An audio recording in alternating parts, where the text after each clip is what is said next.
Nous devons aider le continent africain. To live with us, the European dream. Good friend of Taiwan. Europe 1, bonjour. La revue de presse internationale à 7h moins le quart sur Europe 1 nous emmène d'abord en Espagne ce matin. Bonjour Nico Salvado. Bonjour. Correspondant d'Europe 1 en Espagne. Alors à la une des journaux chez vous ce matin, les touristes étrangers toujours plus nombreux, mais également toujours plus près de leurs sous, en particulier les Français.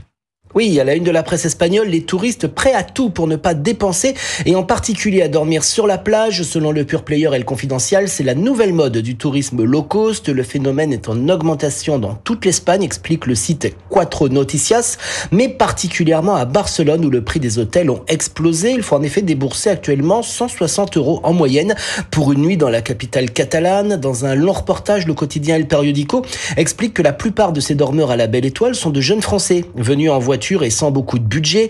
Le journal Diario AS rappelle de son côté qu'il est illégal de dormir sur les plages espagnoles et fait le point des amendes encourues. 150 € à Valence, 500 à Barcelone, 1500 en Andalousie et jusqu'à 60 000 € si la plage se trouve dans un espace naturel protégé. Nous sommes maintenant en Turquie avec vous, Baptiste Hamon à Istanbul pour Europe 1, à la une de la presse turque ce matin.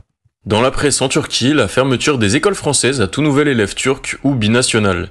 Le quotidien Hurriyet explique que cette règle concerne le lycée Pierre Loti d'Istanbul et le lycée Charles de Gaulle à Ankara.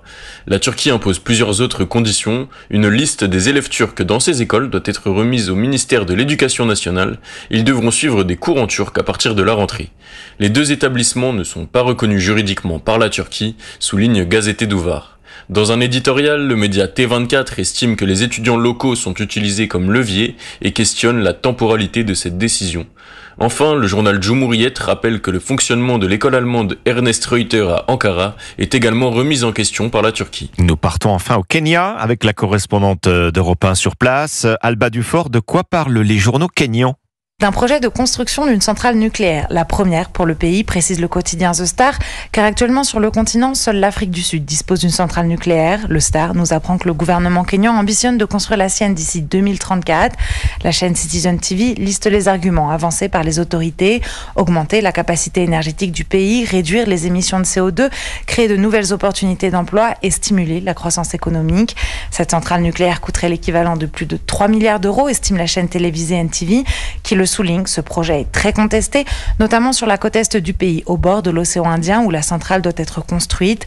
La chaîne donne la parole aux habitants et militants sur place qui s'inquiètent de la sécurité et de son impact sur l'environnement. Merci Alba Dufort, vous êtes à Nairobi pour Europe 1. Merci à tous nos correspondants.